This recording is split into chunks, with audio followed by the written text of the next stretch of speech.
Leniybetdan ro'yxatdan o'tish ko'rsataman. Bu yerda ro'yxatdan o'tish, kirish bor. Kirish nima desangizlar, mabodo akkauntingizdan chiqib ketsa, mana bu yerda ID bilan parol yozib kirishingiz mumkin. Bu yerdan ro'yxatdan o'tishga kiramiz bizlar. 3 xil usuli bor. Eng oson usullar bir bosishda va telefon orqali ikkalasini tanlaymiz. Birinchisi mamlakat.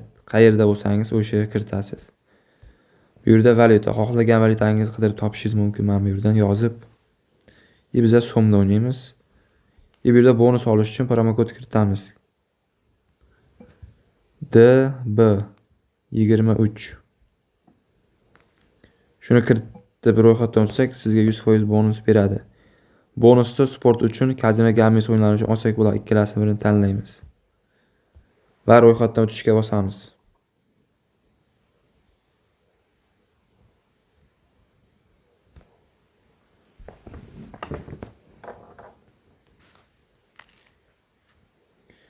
Bu yerda aytilgan narsani belgilaymiz va mana bu yerda keyingisi tugmasini bosamiz.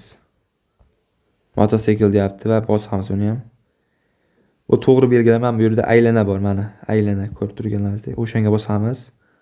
Mana shu kapcha ko'pincha to'g'ri belgilaydi. Tasdiqlashni bosamiz. Xo'sh, mana kapchadan o'tib oldik. Bizga login bilan parol beryapti. Mana joyga aytgandek, kirishga mana login bilan parol, masalan, akkauntingizdan chiqib ketsa, shu login bilan parol terib akkauntingizga kirib olishingiz mumkin. Bu esdan chiqib ketmasligi uchun screenshot qilib qo'yamiz. Keyingisiga bosamiz.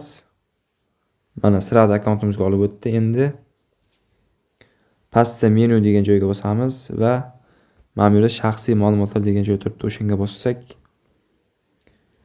keyin mana bu yerdan emailga ulashishingiz mumkin. O'zingiz xohishingiz va telefon raqam ham ulab qo'ysangiz bo'ladi. Akkauntingiz yanada ishonchliroq bo'lishi uchun. Masalan, mabodo akkauntingiz masalan chiqib ketsangiz yoki masalan telefoningizni yo'qotib qo'ysangiz, akkauntingizni tiklab olishingiz uchun yordam beradi bu narsa.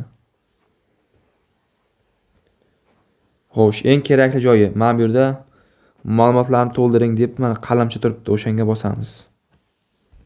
Bu yerda